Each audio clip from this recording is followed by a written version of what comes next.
Hello everybody, my name is Nick, and today we're going to be talking about how Andrew Yang can still win the Democratic primary. Now, I know that we're all probably feeling disheartened about the Iowa results.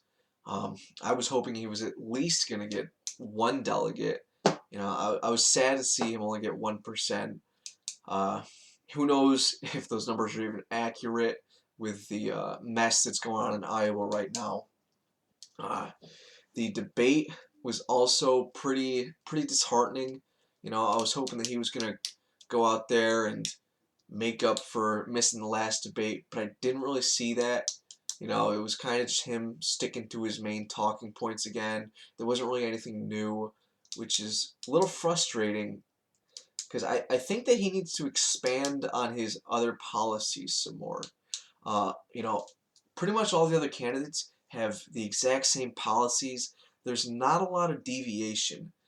But then when you get to Yang and you see all of his different policies, he has a very broad and diverse selection. And I think that he should start showcasing more of them just to stand out from the other nominees, the other people running.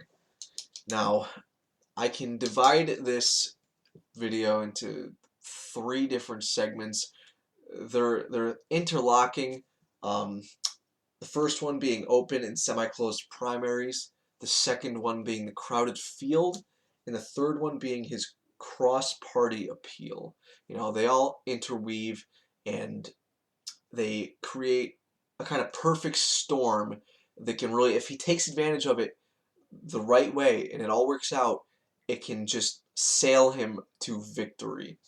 What I mean is, we have 10 states that have a semi-closed primary, meaning if you're whatever party you're registered as, you can only vote in that party's primary. However, if you're an unaffiliated voter, meaning you're not assigned to any party, you're actually able to pick what party's primary you want to vote in.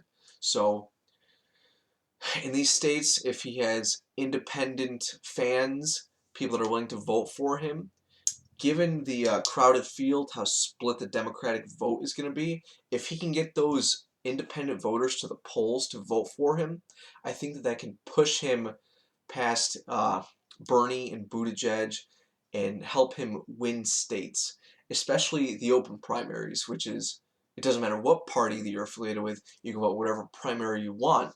So not only those independents, but also those Republicans, those Libertarians, they'll be able to go out to the polls and vote for him in the Democratic primary. And, just like with the crowded field, the Democratic vote is going to be split like 7, 8, 9 ways. So you add those Republicans, Libertarians, Independents that go to the polls for Yang, that's going to do him a lot of good. He just needs to capitalize on it.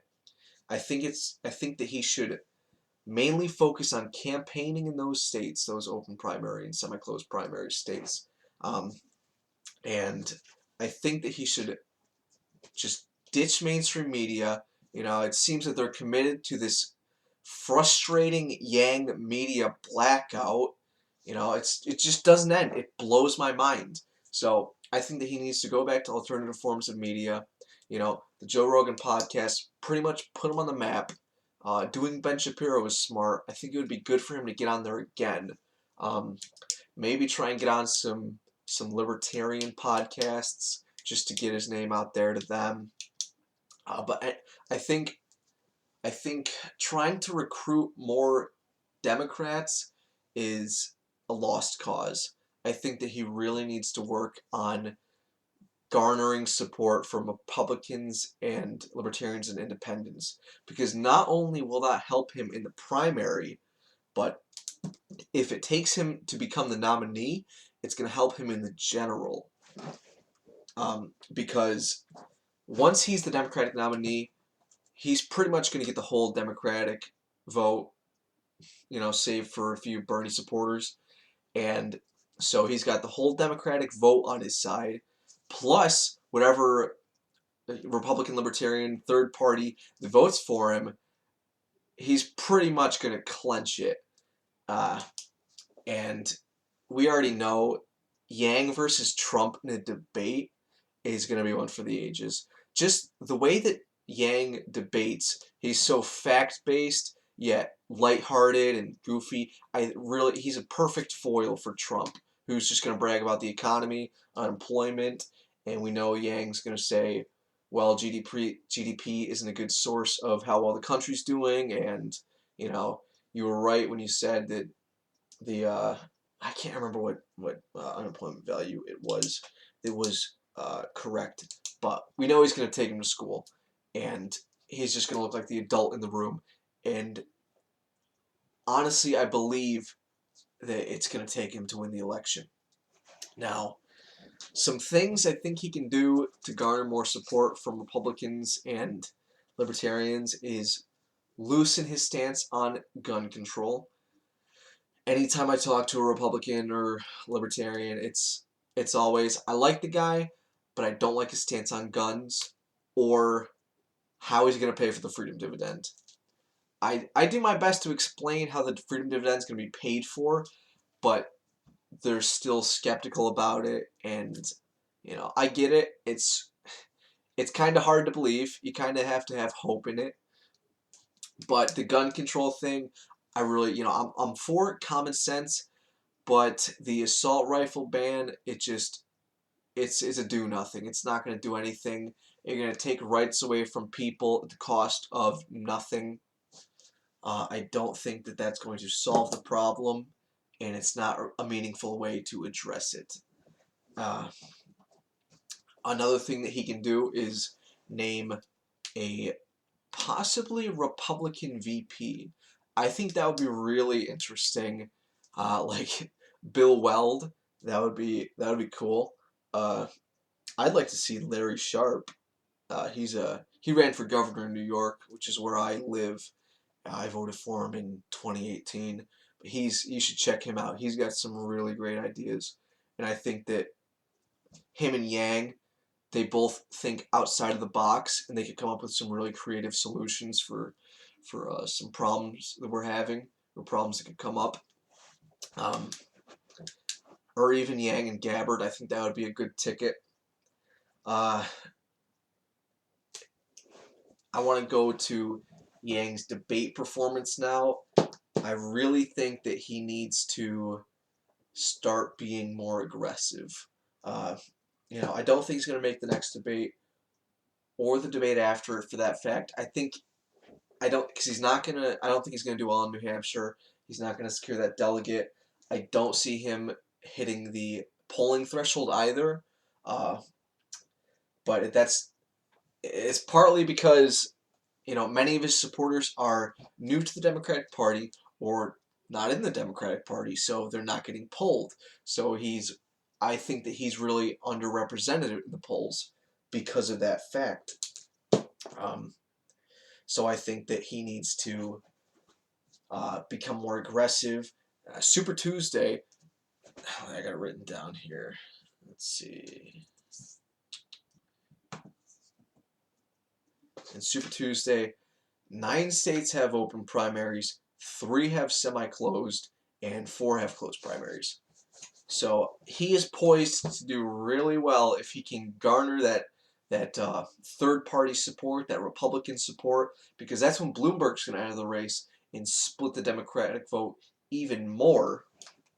So that could leave him in a really good spot to secure some states, hit that, if there's a delegate threshold for a debate, I can see him hitting that, and then he needs to come to that debate with some heat. All right, he's got to bring the heat and really show how he stands out from the other candidates. Like, he's got the policies to prove it. You go on his website and compare him to all the other candidates, he has way more policies. They're more creative than the other candidates, and he goes just above and beyond. Like, all the candidates pretty much have the same exact copy and paste proposals, and I don't see how anyone can find them inspiring. And I think that if he brings that up and he actually debates the other candidates on it, he can inspire people to go to his cause and say, wow, this guy actually has some interesting ideas, and they're actually good. And that can really get him some support, and it'll up his speaking time. I mean, yeah, they could call on him more, but the main way to get speaking time is to uh, butt in and call people out, so then they'll get a rebuttal, and then you'll get a rebuttal, and do it that way. Like, he needs to do that.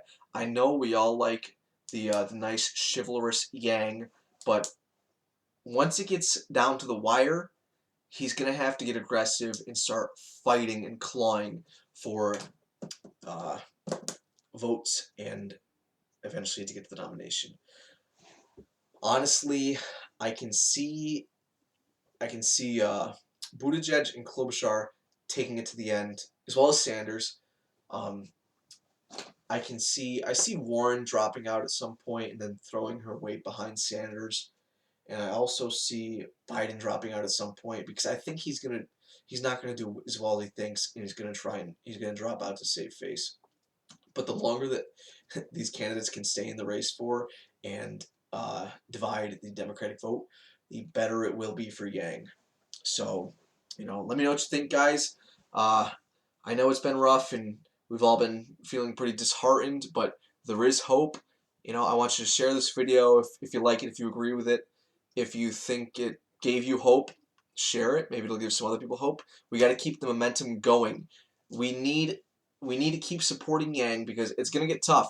It's going to get tough before it gets better, and we need to support him at least until Super Tuesday. Super Tuesday is really going to see, it's where we're going to see if this will actually play out this way. And if it does, I see him winning. I really do. But let me know what you think in the comments. Tell me if I'm wrong, if I'm right, whatever. I'll listen. I'm all about refining my positions. There's no use in staying strict in what you think if it's wrong. So let me know. I'm interested. I hope you guys have a good day. Thank you.